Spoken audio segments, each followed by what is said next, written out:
হযরতে আব্দুল্লাহ চলতেছিলেন, আমিনা টুকটুক করে দেখতেছিলেন। যত দূর পর্যন্ত নজরটা গেল তত দূর পর্যন্ত আপন দেখতেছিলেন। হযরতে আমিনা যখন দেখতে পেলেন না, আপন বাড়ির ভিতরে চলে গেলেন। এনারা বাণিজ্যিতে বাবা চলে গেলেন, শাম দেশের মধ্যে বাবা চলে গেলেন। একদিন নয়, দুই দিন নয়, কয়েকদিন ধরে যখন শাম দেশের মধ্যে বাণিজ্য যখন করলেন বাবা, এমনকি হঠাৎ করে একদিন হারিস একখানা চিঠি লিখার পরে কাসিদের দ্বারাতে মক্কা নগরে পৌঁছে দেওয়া হলো। ওই কাসিদটা চিঠিটা নিয়ে যাওয়ার পরে আব্দুল মুত্তালিবের কাছে পৌঁছে দিলেন। আব্দুল মুত্তালিব চিঠিটা পড়ার পরে প্রত্যেকটি নারীর দরজাতে দরজাতে খবর দিয়ে দিলেন, বলে প্রত্যেকের স্বামীরা অমুক দিনে অমুক তারিখে বাড়িতে পৌঁছে যাবে। এ ভাইরা আমার, তখন কিন্তু মোবাইল ছিল না। তখন বাবা কাশিদের দ্বারাতে ওই পোস্টারে চিঠি দিয়ে আপন পাঠিয়ে দেওয়া হতো, পোস্টমাস্টার দ্বারাতে। তেমনি ওই কাশিদকে চিঠি দিয়ে পৌঁছানো হয়েছিল। আর এখন বাবা হয়েছে সেকেন্ডের মধ্যে মোবাইলে ফোনও হয়ে গেল, বিবি আমি অমুক দিনে বাড়িতে চলে আসতেছি। কিন্তু ওই বিবিটাকে তার স্বামী যখন বলে দিল, বিবি রে আমি কালকে কিংবা পরশু দিন গাড়ি ধরবো, আমি বাড়িতে চলে আসতেছি। আর যেমনি বিবি শুনলো কি স্বামী বাড়ি আসছে, ওই সময়তে ফোনের মধ্যে বলল, স্বামী গো তবে বাড়ি যখন আসবে তার আগে আগে বাজারে শপিং মহলে প্রবেশ করবে। আর শপিং মহলে যাওয়ার পরে ভিডিও কলটা করে দিবে, আমি যেটা যেটা বলবো সেটা সেটা তুমি আমার জন্য নিয়ে আসবে। তবে ওই বউটা একবারও বলল না কি তোমার পৃথিবী দুনিয়াতে বাপ মা বেঁচে আছে, তবে তোমার মায়ের জন্য একটা শাড়ি নিও, তোমার বাপের জন্য একটা লুঙ্গি নিও। একবারও সেই মেয়েটি বলবে না। শপিং মহলে পাঠার পরে আপন ভিডিও কলে আপন সমস্ত সব একটা একটা দেখিয়ে বলতে লাগলো, এ আমার ভাইয়েরা বাপজিরা আমার। আর ওই মেয়েটি কখনো বলল না, স্বামী গো আপনি ঠিকভাবে আল্লাহ তাবারক ওয়া তাআলা যাতে আপনাকে বাড়িতে পৌঁছে দেয়, বাড়ি চলে আসুন ঠিকভাবে, আমার জন্য কিছুই নিতে হবে না, এখনো কোনো মেয়ের মুখ দিয়ে বের হবে না। হযরতে আমিনা রাদিয়াল্লাহু তাআলা আনহা যখন এই বাবা খবরটা পেয়ে গেলেন, আমিনা চুপ করে ঘরের ভিতরে বসে বসে ফুপড়ে ফুপড়ে কান্না করতেছিলেন। আর প্রত্যেকটা মেয়েরা নিজের নিজের স্বামী আসার খবর পাওয়ার পরে তারা প্রত্যেকটা নিজের নিজের ঘরকে ফুল সজ্জা দিয়ে সাজাতে লাগলো, পরিষ্কার পরিচ্ছন্ন করতে লাগলো, বলে স্বামী চলে আসবে বাড়ি, বাড়িটা যাতে পরিষ্কার থাকে।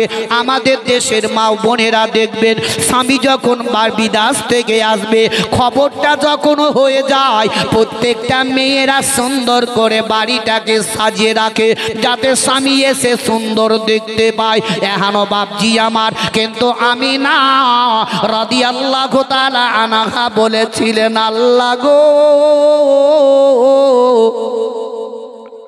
ও গো পাক পরওয়ারদিগারে আলাম, আমার স্বামীকে আমি যতক্ষণ পর্যন্ত আমি চোখে না দেখব আল্লাহ আমি ঘর কখনোই সাজাবো না।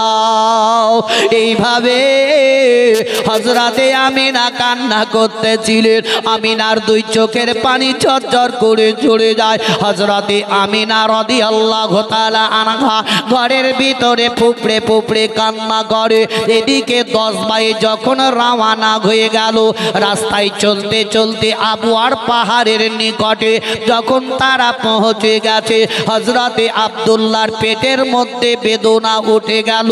আর হযরতে আব্দুল্লাহ ওই সময় সমাতে উটের উপর থেকে জমিনের মধ্যে ধুম করে পড়ে গেলেন। আব্দুল্লাহ ওই সমাতে তাদের বড় ভাই হারিসকে ডাক দিয়ে বলতে লাগলেন, ওগো ভাই হারিস, একটু তুমি আমার নিকটে চলে এসো গো, আমার মনে গাওয়া দিচ্ছে গো, আমি আর কোনোদিন মক্কা নগরে যেতে পারবো না। তবে হেই মুসলমান ও আমার বাপজি ভাইয়েরাই আমার, একটু মন দিয়ে ধ্যান দিয়ে লক্ষ্যটা করুন হযরতে আব্দুল্লাহকে, কেন নাকি আপন নবী মুস্তাফা পৃথিবীর জগতে আসার আগে আগে আব্দুল্লাহর মৃত্যুটা কেন হয়েছিল। বিশ্বের নবী জনাবে মুহাম্মদ রাসূলুল্লাহ সাল্লাল্লাহু তাআলা আলাইহি ওয়াসাল্লাম পৃথিবী জগতে আসার আগে আগে আব্দুল্লাহর মৃত্যুটা কেন নিয়েছিলেন? একটা বাপের যদি 3টা কিংবা 4টা ছেলে হয় তো দেখবেন ওই ছোট ছোট ছেলেরা বড়কে আপন বড় দাদা বলে ডাকবে, ডাকবে না? বড় ভাই বলে ডাকবে না, ডাকবে না? একটু ঠিকঠাক বলেন ভাই, খুব মাথাতে গজান না। ছোট ছেলেরা বড় ভাইকে বড় ভাই বলেই ডাকবে। আল্লাহ তাবারক তাআলা এটাকে না পছন্দ হওয়ার কারণে আল্লাহ তাবারক তাআলা বিশ্বের নবী, কুল কায়নাতের নবী জনাবে মুহাম্মদ রাসূলুল্লাহ সাল্লাল্লাহু তাআলা আলাইহি ওয়াসাল্লাম পৃথিবী জগতে আসার আগে আগে আব্দুল্লাহকে তুলে নিলে এই কারণে কি নবী পৃথিবী জগতে আসার পর যদি আমিনার গর্ভ থেকে দ্বিতীয় সন্তান আসে তাহলে ওই সন্তানটা নবীকে বড় ভাই বলে ডাকবে। আল্লাহকে এটা পছন্দ নয় কি আমার হাবিবকে বড় ভাই বলে ডাকুক, তার কারণে নবী আসার আগেই আব্দুল্লাহকে উঠিয়ে নিয়েছিলেন। আর আজ আমরা কিছু কিছু মানুষ আমরাও বলি ভাই কি নবী আমাদের বড় ভাইয়ের মতো। আস্তাগফিরুল্লাহ। এ বিশ্বের নবীজিকে, দয়ার নবী রহমাতুল লিল আলামিন জগতে আসার আগেই আব্দুল্লাহকে ওই সমাতে তুলে নিলেন। হে আব্দুল্লাহ যখন পেটে বেদনা উঠলো সেই সমাতেই আপনকে হারিস বলছে, ভাই একটু তুমি উঠে পড়ো, তোমাকে যদি আজকে আমি মক্কা নগরে না নিয়ে যেতে পারি আমার আব্বার কাছে আমরা বেঈমান মিথ্যা ধূর্তবাজি হয়ে যাব। ওই সমাজে আব্দুল্লাহ বলেছিলেন, ওগো ভাই আমার মনে গাওয়া দিচ্ছে আমি আর কোনোদিন মক্কা নগরে যেতে পারবো না। তবে ভাই একটা কথা শুনে নাও, আমার আমিনা আমার রাস্তাটা চেয়ে চেয়ে চেয়ে চেয়ে চেয়ে চেয়ে দেখতে থাকবে।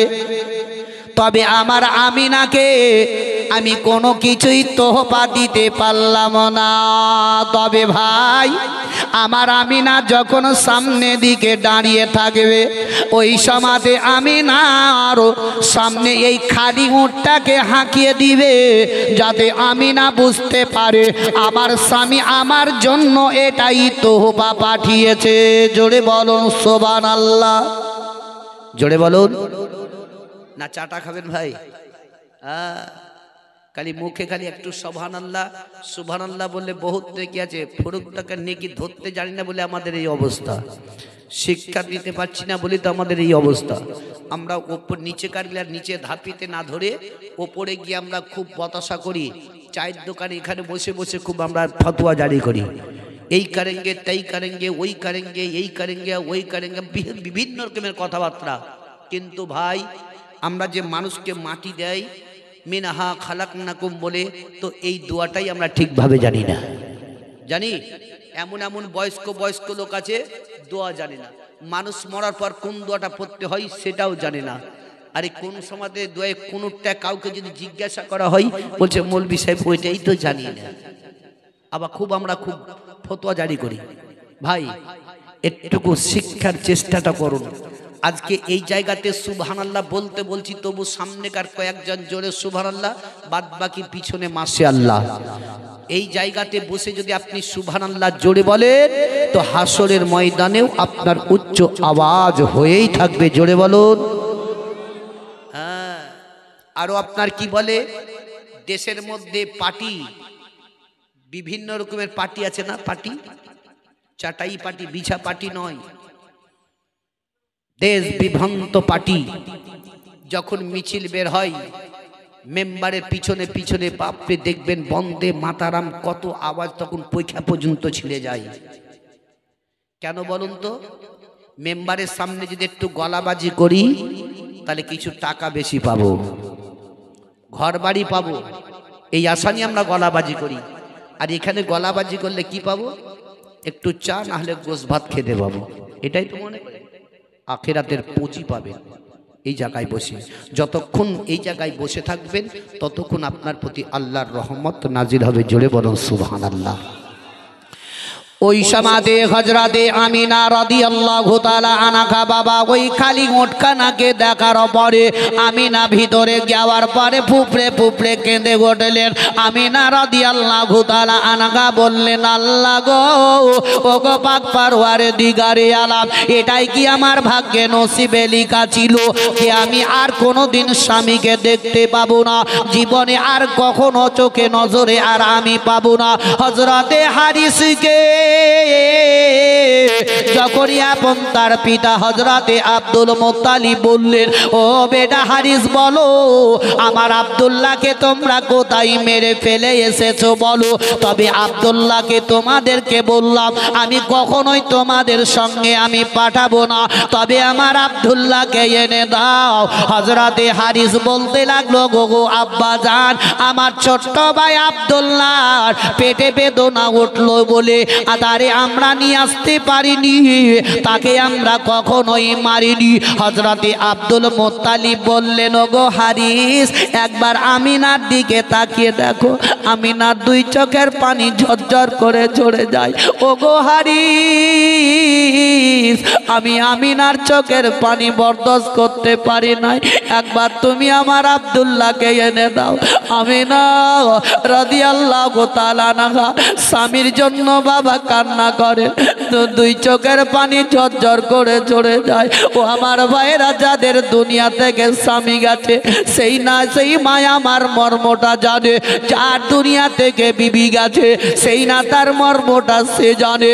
হযরতে আমিনা রাদিয়াল্লাহু তাআলা আনহা বাবা স্বামীর জন্য কান্না করেন, দুই চোখের পানি ঝরঝর করে ঝরে যায়। হারিস আবার মক্কা নগর থেকে আবওয়ার পাহাড়ের দিকে রওনা হয়ে গেলেন। রাস্তায় চলতে চলতে কয়েকজন ব্যক্তিকে যখন দেখতে পেলেন তাদেরকে জিজ্ঞাসা করা হলো, বলে তোমরা যাবে কোন জায়গাতে বলো। বলে আমরা যাচ্ছি কোথায়, একটু আগে চলে যাও তাতেই তোমরা বুঝতে পারবে। ওই সমাদে হারিস আগে যেমনি চলে গেলেন আবার দেখছেন কয়েকজন ব্যক্তি বাবা তারা হাঁটে হেঁটে হেঁটে হেঁটে দলে দলে তারা চলতে আরম্ভ করলো। তাদেরকেও জিজ্ঞাসা করা হলো, তারাও বললে আগে চলে যাও। যেমনি একটু আগে চলে গেল দেখছে তো কয়েকটা লোক একটা দেহ লাশকে নিয়ে মাটি দেওয়ার জন্য তারা রেডি হয়ে গেছে। হারিস আপন বলতে লাগলেন, বলে ইহানো দেহটা কার একটু তোমরা বলতে পারো। তারা বলল কি এই লাশটা পড়েছিল তাই আমরা মাটি দেওয়ার জন্য নিয়ে এসেছি। হারিস বলতে লাগলেন, বলে তার মুখের কাপড়টা একটু হটিয়ে দাও দেখি আমি তার মুখটা আমি একটু দেখব। যেমন খুলে দিল দেখতে পেল তার ছোট্ট ভাই আব্দুল্লাহ ইহ জগৎ থেকে পরজগতে গমন করে গেছে। পরন ইন্না লিল্লাহি ওয়া ইন্না ইলাইহি রাজিউন। প্রত্যেকটা মানুষের মৃত্যু একদিন না একদিন আসবেই ভাই। তাই শায়রে বলে, জীবনে যার অন্তিম কালে এ আজরাইল আসিয়া,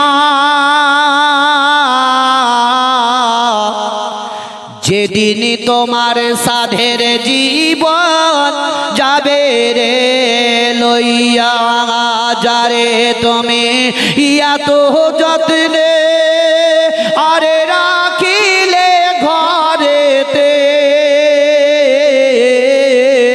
তাহার লাগি কত কষ্ট দুঃখ না সহিলে আজ তোমাকে ফাঁকি দিয়া পাখি যাবে রে উড়িয়া যেদিন তোমার সাধের জীবন যাবে রে লইয়া জীবনে যার অন্তিম কালে হে আজরাইল লাসিয়া যেদিন তোমার সাধের জীবন যাবে রে লইয়া পিতা কাঁদবে মাতা কাঁদিবে কাঁদিবে ভাই বোনেরা আরো কাঁদেবে পাড়া পড়শি তোমায় ঘিরিয়া শুনতে পাবে কানে তুমি এ জবান খুলবে না যেদিন তোমার সাধের জীবন যাবে রে লইয়া মাটির বাড়ি মাটির ঘর এ মাটির বিছানি খানি চতুর্দিকে মাটি তোমার বাঁশেরই ছাহনি কেমন করে থাকবে তুমি অন্ধকার কবরে আর যেদিন তোমার সাধের জীবন যাবে রে লইয়া জীবনে যার অন্তিম কালে হে আজরাইল আসিয়া যেদিন তোমার সাধের জীবন যাবে রে লইয়া আল্লাহুম্মা একটু জোরে পড়েন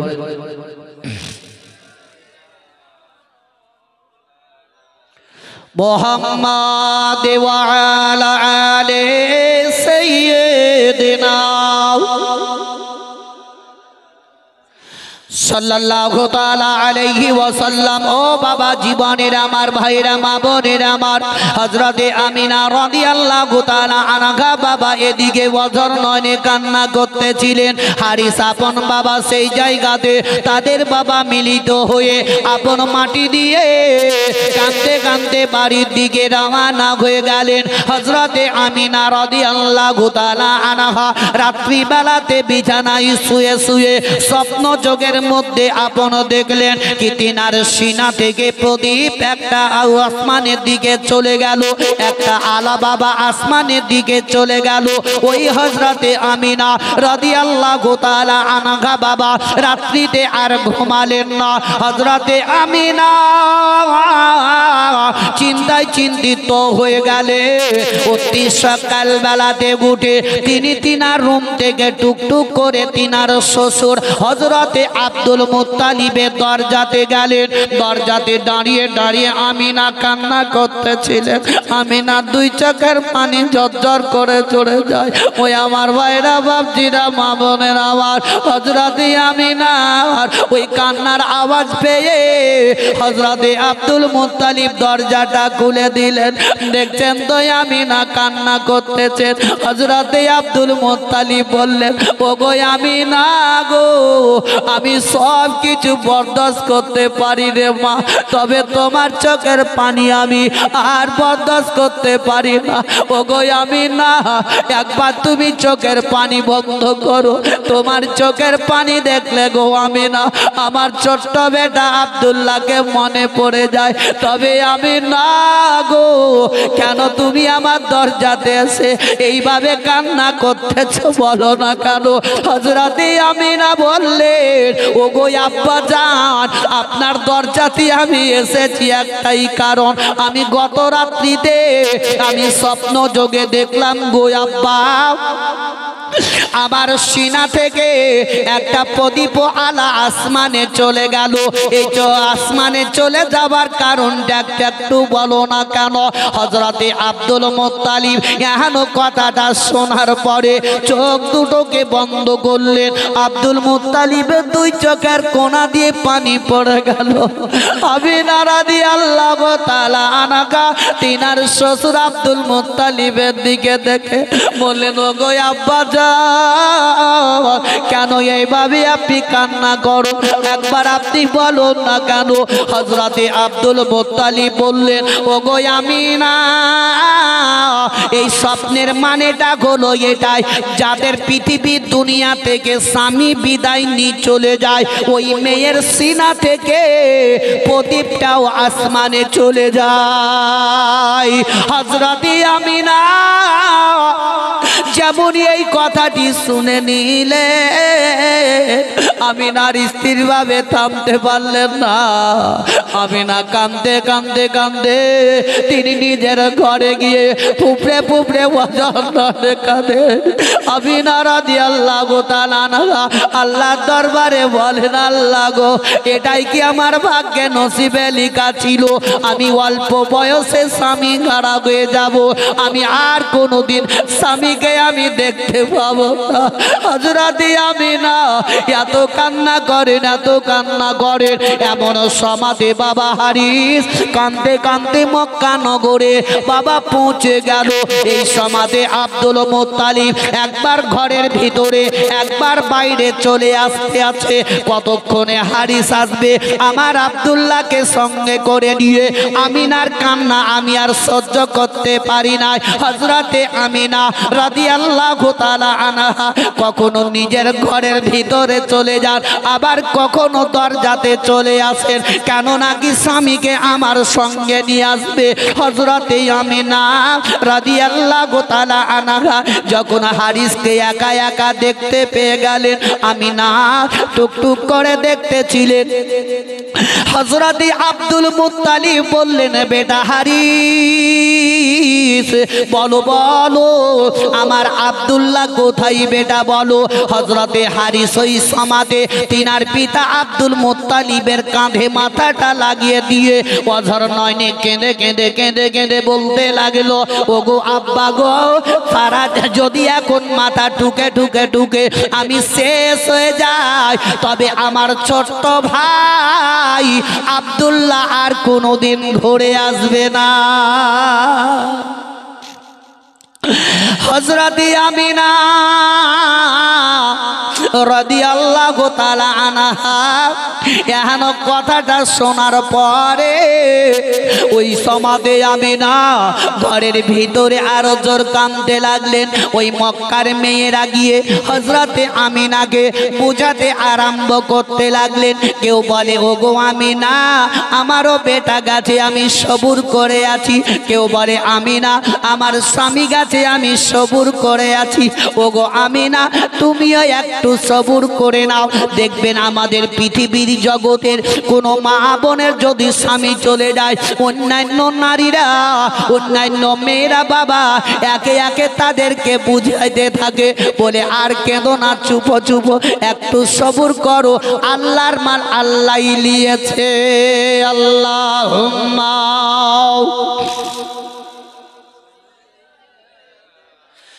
মাওলানা মুহাম্মদ ওয়া আলা আলি সাইয়্যিদিনা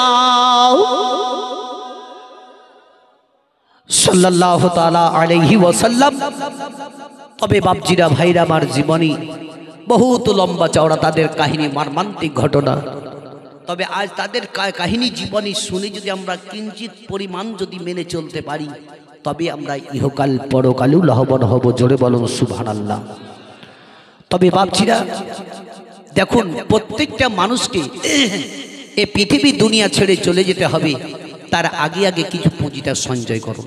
আল্লাহ রাব্বুল ইজ্জত কোরআনে যে কুল্লু নাফসিন যায়িকাতুল, প্রত্যেকটি নফসকে মওতের সাথে জাগতে হবে। আবার কোন জায়গায় আল্লাহ বলছে হাক্কা তুকাতিহি ওয়ালা তামুতুন্না ইল্লা ওয়া আনতুম মুসলিমুন, তোমরা অতক্ষণ পর্যন্ত মরিও না যতক্ষণ পর্যন্ত তোমরা পাক্কা মুমিন মুসলমান না হবে। জোরে বলুন।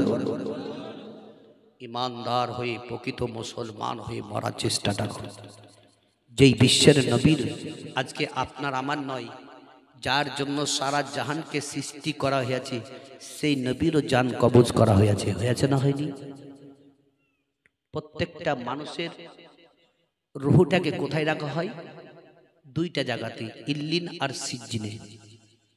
বিশ্বের নবীর রুহটাকে রাখা হয়েছিল জান্নাতের মধ্যে, সেই রুহ আবার অপসি করানো হয়েছিল নবীর দেহের মধ্যে। তাই আপনার শেষ, আপনার বিশ্বের নবীর ইন্তেকালের কথাটা আমি বলেই আমার সময় শেষের দিকে ভাই।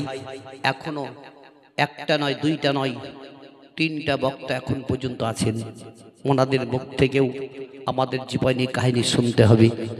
যেই বিশ্বের নবীজি আমার দয়ার নবী রহমাতুল্লিল আলামিন, তিনি তিনার হুজরাখানা থেকে বের হওয়ার পরে মসজিদে নববীর দিকে তাকিয়ে তাকিয়ে কেঁদেছিলেন। জোরে বলো সুবহানাল্লাহ।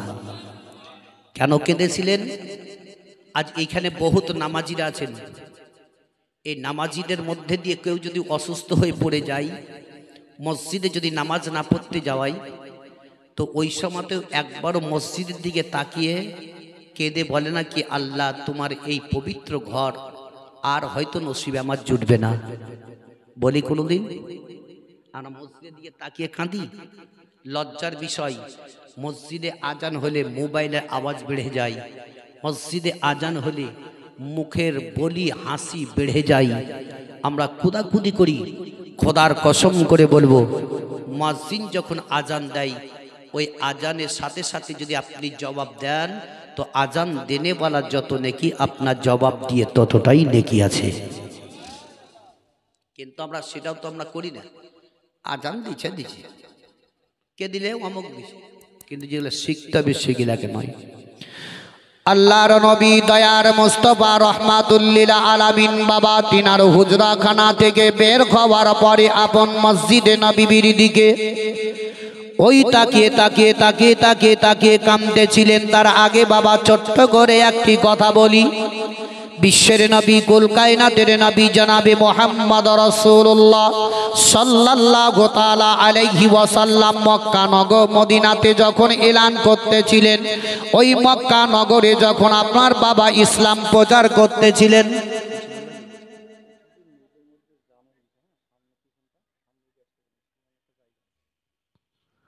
যাক ভাই, আমি তার চোখে দেখতেও পাই না, তবে কমিটি ভাই আমার যখন বললেন মা বোনদের জায়গার শর্ট হয়ে গেছে, বুঝলেন, তবে আগে দিকে অনেক জায়গা আছে।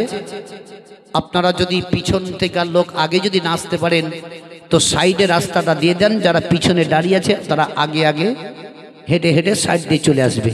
অবশ্যই আপনারা সাইডটা দিয়ে দেন, আর নচেত আপনারা উঠে উঠে আগে দিকে এসে বসার চেষ্টাটা করুন।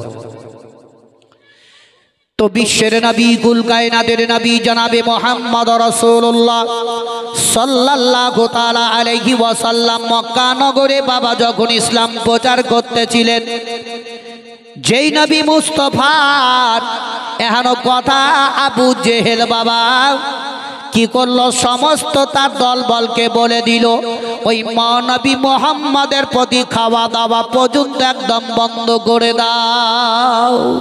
যেমন কি আমার ভাই একটাই নবীর যে কাহিনী বলছিলেন, খুব ভালো লাগছিল, যে বিশ্বের নবী আমার মক্কা নগরী এমন কি